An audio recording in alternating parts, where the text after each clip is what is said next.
O Zubeldia tá meio nervoso e tal, mas na semana que vem ele vai ter o reforço do melhor jogador da Copa América. O grande Rames Rodrigues. E hoje ele faz 33 anos. Então o torcedor de São Paulo comemore. O Mauro estava falando do retorno dos uruguaios, né? Daqui a pouco também estará de volta o Rames Rodrigues. O melhor jogador da Copa América, o Mauro está dizendo, vai melhorar o Flamengo com jogadores que não são do nível do Rames Rodrigues que a gente viu lá na Copa América. Então, semana que vem o São Paulo terá o reforço do melhor jogador da Copa América. Jogou mais que o Messi, todo mundo concorda com isso. Eu achei um absurdo aquele programa, né? Aquele programa na Espanha lá, o El Chiringuito. É absurdo, mas eu vou falar aqui. Que eles estão considerando o Rames para a bola de ouro, aí não dá. Pela Copa América não dá. Aí é brincadeira, né? Aí tá de sacanagem. Bola de ouro. Comentaram lá. Eles comentaram lá. Não sei se foi sacanagem, eu vi em rede social. Sacanagem, né? Mas de qualquer forma, é o melhor jogador da Copa América. O mesmo programa que tem insultos racistas com o Vini Júnior lá. Qualquer coisa que você diz desse programa aí merece total desprezo, né? Então. Um bando de malas reunidos lá. O Zubeldia, ele tem o reforço do melhor jogador da Copa América. Eu fui me informar. Não sabe que o Rames Rodrigues ele treina no horário certo, ele cumpre tudo certinho. Então, cabe ao treinador aproveitá-lo, né? Tá aí. Ele não tá nervoso pra caramba. De repente, ele bota um cara. O Rames toca bem na bola? Toca, não toca? Ele não é um jogador com visão de jogo e tal, não sei o quê. Cabe ao treinador aproveitar. Ele mostrou que pode. Se não, chama o Néstor Lourenço. De repente, o Néstor Lourenço sabe fazer o cara jogar o que ele está jogando lá, não é? Tem uma questão aí nessa história do Rames que eu penso assim, quando o São Paulo contratou, a gente até discutiu aqui, a questão física é uma delas. Ele consegue jogar a Copa América e tal, mas ele não consegue ter uma temporada linear. Ele se machuca demais, ele tem muitos problemas de lesão, fica fora. Isso sempre foi assim. Quando ele estava a última oportunidade, acho que o mais interessante que ele teve foi no Everton, com o Carlo Ancelotti, na Premier League. Ele começou bem o campeonato inglês, de repente começou a se machucar de novo e sumiu, ficou um tempão parado, aí voltou 2 meses depois, aí vai, joga 2 partidas, machuca de novo. Esse é um problema. Agora, partindo do princípio que ele está inteiro, eu estava pensando sobre isso outro dia, estava conversando com um colega. Qual o problema do time de São Paulo girar em torno do Rames Rodrigues? O time de São Paulo é formado de jogadores do nível dele? Ele é muito melhor que esses caras todos. Com certeza absoluta. Tecnicamente, sem dúvida. Cara, o cara jogou em grandes clubes. O cara fez o gol mais bonito da Copa do Mundo de 2014 aqui no Brasil, no Maracanã contra o Uruguai. Surgiu lá no... Jogou no Real Madrid, jogou no Bayern. O cara jogou em times grandes, pô. Jogou em grandes campeonatos. Ele foi um jogador de top ali. Né? E ele é um cara tecnicamente muito melhor que todos os caras do São Paulo. Sem dúvida. Então, quando o São Paulo contratou, Dorival, o técnico, deveria ter conversado. Dorival, temos a chance de trazer o Rames Rodrigues. Você consegue montar um time para esse cara? Para tirar o que ele pode nos oferecer?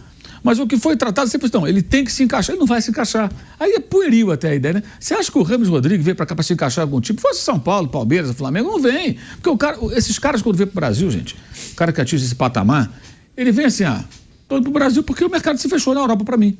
Então o Brasil virou uma alternativa. Na América do Sul, quem paga melhor é o Brasil, né? Então eu vou pro Brasil. Mas ele não vem para cá assim, nossa, é meu sonho jogar no São Paulo, o Campeonato Brasileiro é uma coisa assim do sonho. Não é.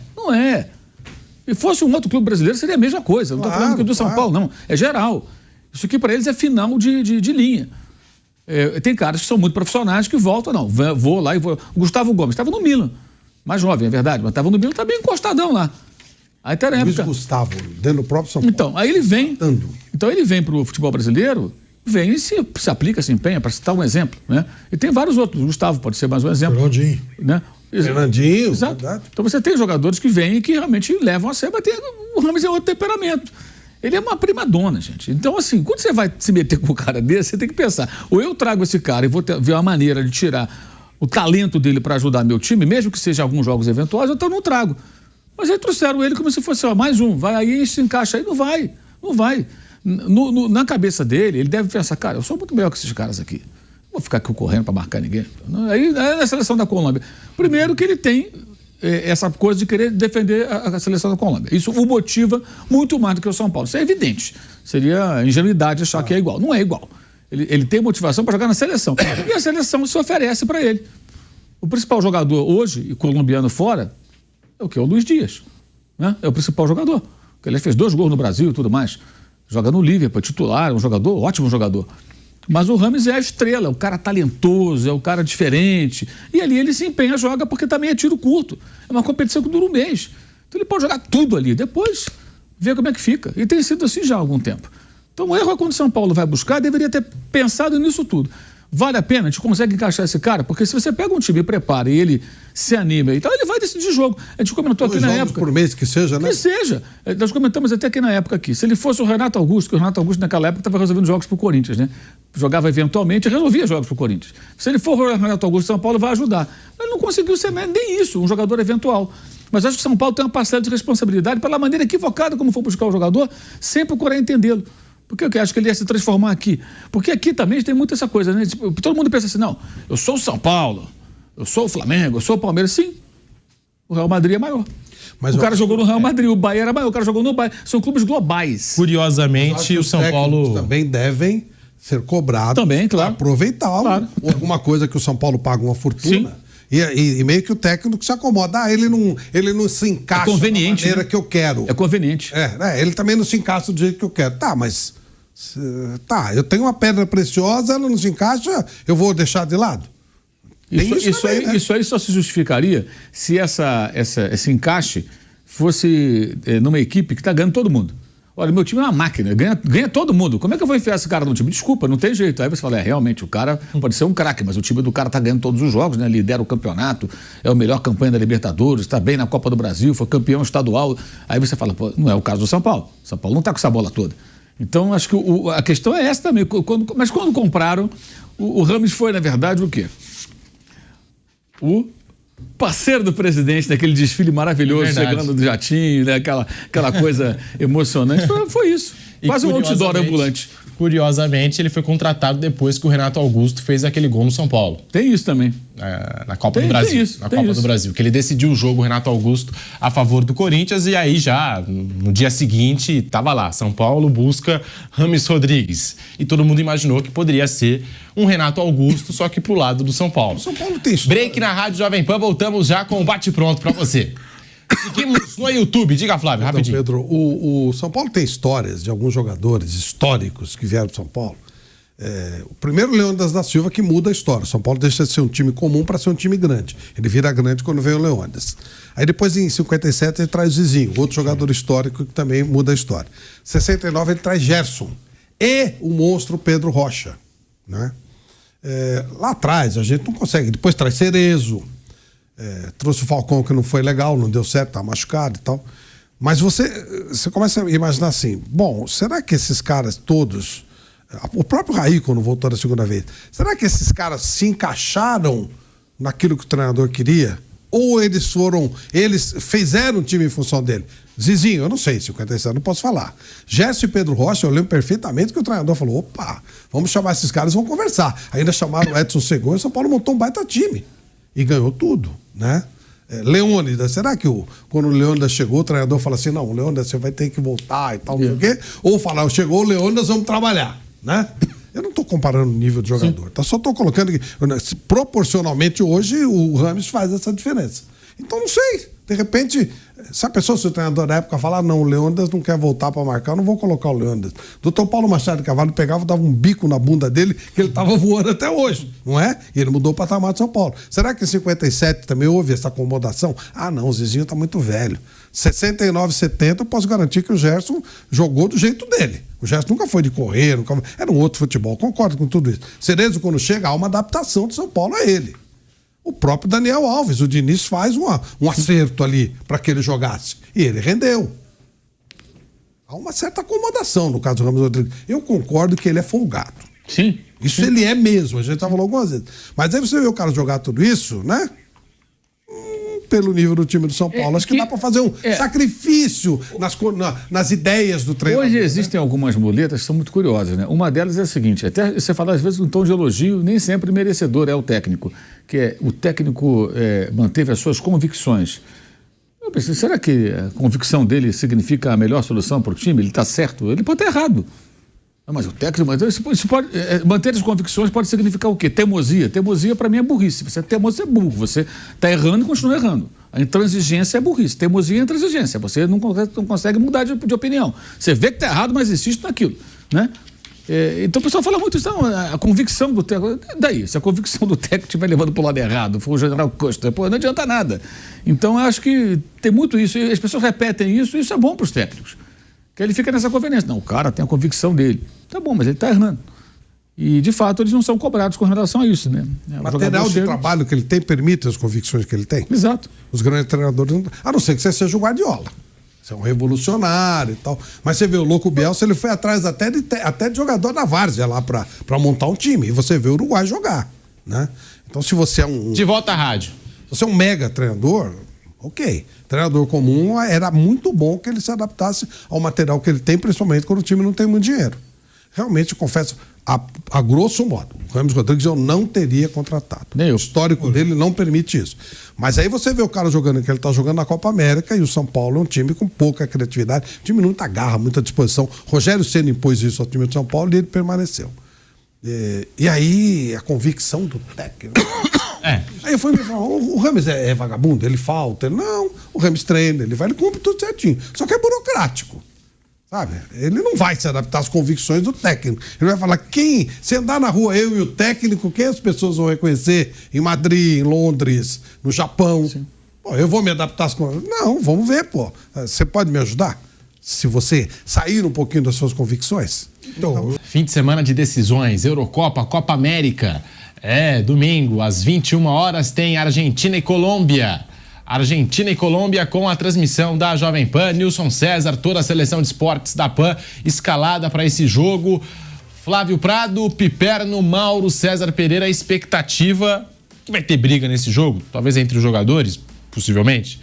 Vai ter, né? Porque jogo sul-americano, o sangue ferve, é uma rivalidade e todo mundo quer aparecer e tem uma briga. Outro nome para isso, falta de educação.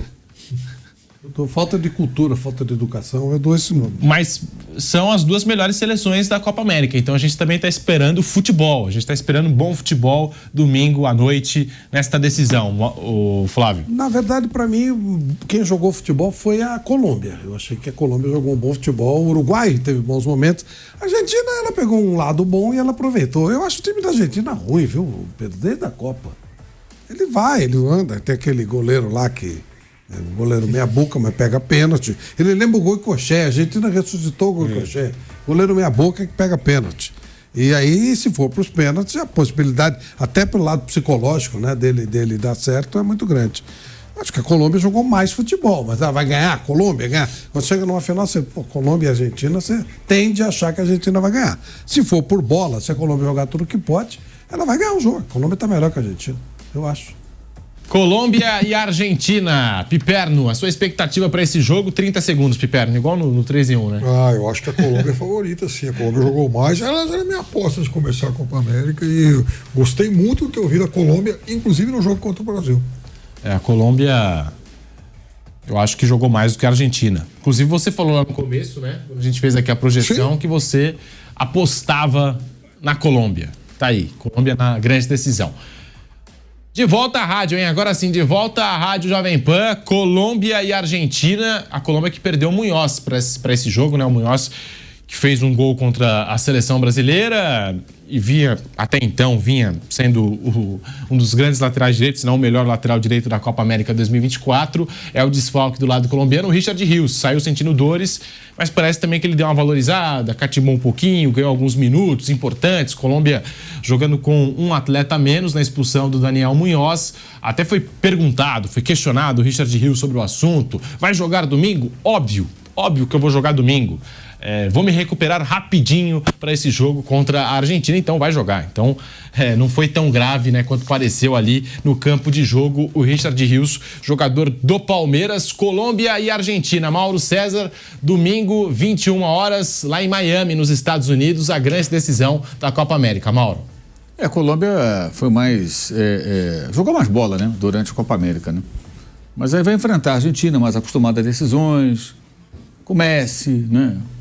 Jogadores, acho que melhores até do que os da Colômbia, que tem bons jogadores também. Aí a coisa pode mudar um pouquinho, né? Uma decisão, a Colômbia não está acostumada a esses momentos. Você vê a emoção do Rames no final, é tão raro para eles. Para a Argentina também era raro até pouco tempo, mas ganharam do Brasil aqui a Copa América, ganharam a Copa do Mundo, estão na final de novo, ganharam aquele negócio lá com a Itália lá, como que chamou aquele negócio lá, aquele desafio lá? Juntaram os campeões aí, né? Sei lá, um nome assim... Eu esqueci o nome. Mas, enfim, aquele confronto lá. Então, a Argentina está acostumada agora. Esses caras da Argentina estão acostumados a esses jogos assim. Para a Colômbia é novidade. O Rames estava emocionadíssimo no final, a imagem até bonita. Ele nem conseguiu terminar a entrevista, ele ficou ali numa coisa... Finalíssima. Eu achei bacana, ele tá... tirando a coisa do São Paulo... Eu tô ouvindo, né, que você tá falando, do Rames. Ele é emocionadíssimo. Ele estava emocionado pra caramba. Imagina quando ele voltar pro Morumbi. Ele não tá nem aí. Sério, ele não conseguiu. Estrelinha na camisa. Ele não conseguiu terminar a entrevista. Aquela entrevista pós-jogo lá. O repórter foi lá entrevistar, começou a falar, aí eles recuperaram mais imagens, ele vibrando assim, outro cara, né? É outro cara. O cara tá assim, com a chamada faca nos dentes mesmo. E jogando muita bola, né? Que ele tem talento, já falamos sobre isso. Mas eu acho que vai dar Argentina. Acho que a Colômbia tá melhor, mas acho que vai dar Argentina. Eu tenho visto alguns comentários sobre a Argentina, sobretudo em relação ao Lionel Messi. E pedindo Di Maria. Di Maria vai para o último jogo dele com a seleção argentina. Então também é um jogo muito emotivo para o Di Maria, depois de toda a história, Copa do Mundo, Copa América, marcando um golaço contra o Brasil no Maracanã. Está se despedindo da seleção da Argentina. Mas a gente ouve assim, o Messi já não é mais aquele Messi. A gente ouve um comentário assim... É difícil, né, você subestimar um dos grandes de todos os tempos, né? Um dos grandes jogadores de todos os tempos, o Lionel Messi, Flávio. Digamos que ele seja Por mais que já esteja ali jogando nos Estados Unidos, não é o Messi do Barcelona, mas você não pode questionar a qualidade do Messi. Se ele caiu 50% na cabeça dessas pessoas, ele é melhor que todo mundo. Ele era mais que 50% melhor que os outros. Então, ele ainda é melhor que todo mundo, com 50% a mais. De repente, até ele ganha a bola de ouro de novo. Ele ganha a Copa América. Ele ganha com a bola de ouro de novo. Não duvide. Não é nenhum absurdo. Não duvide. Não, eu acho absurdo, mas os caras são capazes de dar a bola de ouro pra eles. Bem capaz. E como uma coisa tá colada a outra, né? O Messi lá fez uma grande Copa América. Vamos colocar o nome dele. Bora colocar o nome dele aí. Foi assim, né? Nos últimos anos. Em 21. 21 ele não foi o melhor, o mais ganhou. Isso que eu tô falando, isso que eu tô falando. Piperno, tá aí, despedida do Di Maria, Argentina, que tem mais casca, né, do que esse time colombiano. Tá mais acostumado aí com esses jogos, com essas decisões. Uma geração vitoriosa do futebol argentino contra essa Colômbia aí do James Rodríguez. A Argentina ficou 28 anos na fila, mas depois aprendeu a ganhar títulos aí. E a Colômbia só ganhou uma Copa América até hoje, né? O time lá do Francisco Maturana ainda, né? Aliás, essa invencibilidade que a Colômbia tem agora bateu o recorde daquela geração do Maturana. Bateu o recorde. Aquele time era melhor. No último jogo. Aquele time tinha mais talento, né? Tinha um problema lá com o pessoal do narcotráfico. Tinha muito maluco pra jogar mais. Mas até externamente, né? Tem um filme chamado Os Dois Escobar, que eu recomendo, um documentário, o Pablo e o Andrés, que mostra um pouco da morte dele. Era briga de traficante, por jogador que era de um ou de outro. Aí eles ligavam pro Maturana, no meio do jogo, intervalo de jogo. Ligavam pro cara, mostra no documentário. Ele atendendo o telefone, o cara pressionando para colocar jogador dele e tal. Era uma coisa bem, bem doida, né? O Iguita, né, que tinha vínculos aí. Todos. Até eles iam lá visitar o cara no tal cadeia que ele criou para ele. Isso é interessante ver esse documentário para entender um pouco do momento triste que a Colômbia vivia, que parece que, graças a Deus, deu uma bela melhorada. E o James Rodríguez é aquela coisa, não sei se a Copa América é a melhor vitrine para ele, mas joga, ao mesmo tempo motivado pela seleção colombiana, pela história que tem na seleção, mas também deve ter aquela coisinha assim no fundo, né? Se eu me destacar aqui, tanto que a gente só fala dele, né? Só fala dele. Se eu me destacar aqui, vai que um clube lá da Europa desperta interesse, não sei, né? Ele já declarou até em entrevista recente que gostaria de voltar a jogar em La Liga, o Campeonato Espanhol, numa dessas, né? Quem sabe? Difícil, mas ele... MLS é um bom caminho, né? A Liga Americana lá, né? Quem sabe? Combina. Fácil.